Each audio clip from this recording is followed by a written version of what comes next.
नमस्कार, India T news channel में आपका स्वागत है। आप देख रहे हैं उत्तर प्रदेश जिला फर्रुखाबाद की खबर। मंगलसूत्र के सम्मान के लिए हम हर कुर्बानी और बलिदान देने को तैयार। सलमान खुर्शीद। फर्रुखाबाद उत्तर प्रदेश के फर्रुखाबाद जनपद में बड़पुर स्थित एक गेस्ट हाउस में पहुंचे कांग्रेस के वरिष्ठ नेता पूर्व विदेश मंत्री सलमान खुर्शीद ने कहा, आम जनता को भूल जाओ, अब तो मोदी जी कह रहे कि कांग्रेस आ रही है। उन्होंने कहा कि हम सत्ता में आए तो सबसे पहले विदेश नीति पर काम किया जाएगा। भारत की छवि जो विदेश में बनी है उसमें सबसे पहले सुधार किया जाएगा। पूर्व विदेश मंत्री सलमान खुर्शीद ने कहा कि कुछ मन पहले भाजपा ने 400 पार का नारा दिया। जैसे जैसे चुनाव नजदीक आता गया, पहला दूसरा चरण बीता है, अब मोदी जी के स्वर बदल गए हैं। वे कह रहे हैं कि अगर कांग्रेस आई तो ये हो जाएगा, वह हो जाएगा। जब भाजपा 400 पार कर लेगी तो कांग्रेस कहां से आएगी, फिर डर किस बात का है।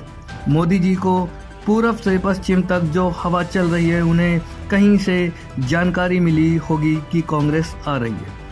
मीडिया से बात करते हुए मंगलसूत्र के बयान पर पूर्व विदेश मंत्री सलमान खुर्शीद ने कहा कि एक बार आजमा कर देख लें, मंगलसूत्र के लिए हम क्या नहीं कर सकते। हम अपनी माँ बहनों के लिए कुछ भी कर सकते हैं। जानिए आगे की जानकारी। फर्रुखाबाद से श्याम जी कश्यप की रिपोर्ट। करेगी कांग्रेस पार्टी आए तो ये करेगी, और बेबुनियाद बातें, ना सिर ना पैर वाली बातें वो अपने भाषणों में कह रहे हैं। मुझे उम्मीद है कि बहुत समझदार है हमारा मतदाता, भारतवर्ष का मतदाता, और उसको इस बात की बड़ी चिंता होगी कि भारत का भविष्य, हमारे बच्चों का भविष्य कैसा होगा, और इसको सामने रखकर वो सही फैसला करेगा। हमें पूरी उम्मीद है। बीजेपी जो है लगातार हिंदू मुस्लिम बांटने की बयानबाजी कर रही है। मोदी कांग्रेस पर आरोप लगा रही है कि अगर सरकार आती है तो मंगलसूत्र तक लेकर मुस्लिमों को बांट देंगे। मंगलसूत्र को लेकर मेरा दावा है, एक दफ़ा हमको पुकारे और हमसे कहें कि मंगलसूत्र के लिए और उसकी शोभा और उसके सम्मान के लिए क्या कुछ करने को तैयार हो, तो भारत का हिंदू मुसलमान एकजुट होकर उन्हें बता देगा कि हम कितने बड़े बलिदान देने के लिए तैयार हैं। सबसे बड़ा सम्मान एक माँ और बहन का होता है भारतीय समाज में, और उसका सिंबल, उसका प्रतीक अगर कुछ है तो वो मंगलसूत्र है। मंगलसूत्र पर ऐसी भाषा का भी प्रयोग करना हम समझते हैं कि बड़ा दुख का विषय है, लेकिन हमारा समर्पण अगर वो देखना चाहते हैं तो एक दफ़ा हमसे कहें कि कुछ करके दिखाओ। हम पूरी तरह से हर कुर्बानी और बलिदान करके दिखाएंगे और बता देंगे कि हमारी जो समझ और हमारी जो सोच मंगलसूत्र के बारे में है वो उनकी सोच से कितनी दूर है और कितनी अलग है। लगातार धर्म और समाज को बांटने की बयानबाजी हो रही है, लेकिन चुनाव आयोग कोई कार्रवाई नहीं कर रहा है। चुनाव आयोग करे ना करे उसका दायित्व है, वो अपना दायित्व समझता है, लेकिन मैं मानता हूँ कि भारत का मतदाता, भारत का नागरिक बहुत समझदार है, और उन्होंने बहुत कुछ झेल लिया, बहुत कुछ देख लिया, और उनको अब समझ आ गया होगा कि इस ध्रुवीकरण से कोई फ़ायदा किसी का नहीं होता है। ध्रुवीकरण नहीं होगा, गंगा जमुना जमनी तहजीब में बंटवारा नहीं होगा, ऐसा हमारा विश्वास है, और इस विश्वास के साथ हम इस चुनाव में उतरे हैं। देखिए, स्थिति तो आप लोग बताते हैं, और आपके बताए हुए पर, आपके इशारों पर हम लोग सब चलते हैं, लेकिन जो खबर आ रही है चारों ओर से, जो फर्स्ट फेज़ और दूसरा फेज़ हुआ है, उसके बारे में जो खबर बिहार से लेकर कर्नाटक तक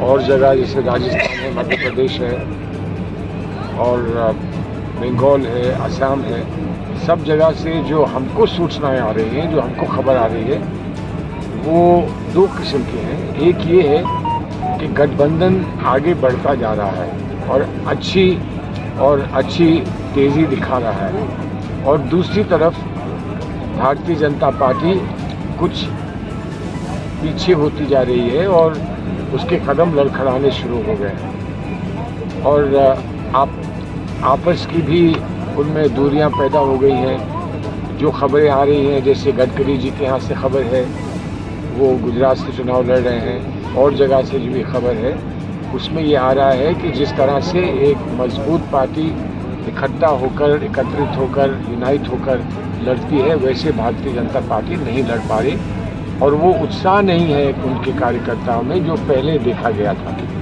तो बहरहाल ये तो बहुत शुरुआत की बात है, अभी 2 फेज़ हुए हैं सिर्फ, लेकिन हमारा उत्साहवर्धन अवश्य हुआ है।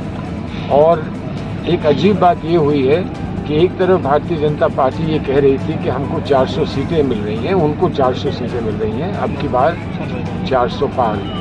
लेकिन पिछले 10 दिन में जो उनके भाषण हो रहे हैं वो यही कह रहे हैं बार बार कि कांग्रेस पार्टी आ गई तो ये कर देगी, कांग्रेस पार्टी आ गई तो ये कर देगी, कांग्रेस पार्टी आ गई। जब 400 सीटों का दावा कर रहे थे तो कांग्रेस पार्टी कहाँ से आ जाएगी? इस चुनाव लड़ेंगे? मैं नहीं कह सकता हूँ, घोषणा जल्दी हो जाएगी। अभी जो कल लास्ट मीटिंग हुई थी उसमें ये चर्चा का एक बिंदु था, लेकिन इस पर विस्तार से चर्चा नहीं हो पाई। हमको बताया गया कि खारगे जी, अध्यक्ष जी इस पर निर्णय लेकर जल्द घोषणा करेंगे। मैं उम्मीद करता हूँ कि 1-2 दिन में घोषणा हो जाएगी। 3 तारीख से पहले पर्चे भरने हैं। ये जो विपक्षी दलों से समन्वय बनना था उसमें हमारे फर्रुखाबाद का भी प्रतिनिधित्व था, आप उस कमेटी में थे और हम ही अपनी सीट गंवा बैठे। तो इसमें तो एक ही बात कही जा सकती है ना कि आपने जो कुश्ती में पहलवान उतारा वो मजबूत नहीं था। मोदी के बयानों से विदेशों में भारत की छवि क्या असर हो रहा है? देखिए, भारत की छवि विदेशों में क्या है, इस पर चर्चा बड़ी संवेदनशील चर्चा है। मैं नहीं चाहता हूं कि मैं कुछ कहूं जिसको फिर कोई कहीं और किसी माध्यम से बाहर दोहराए और बाहर में ये बात की जाए।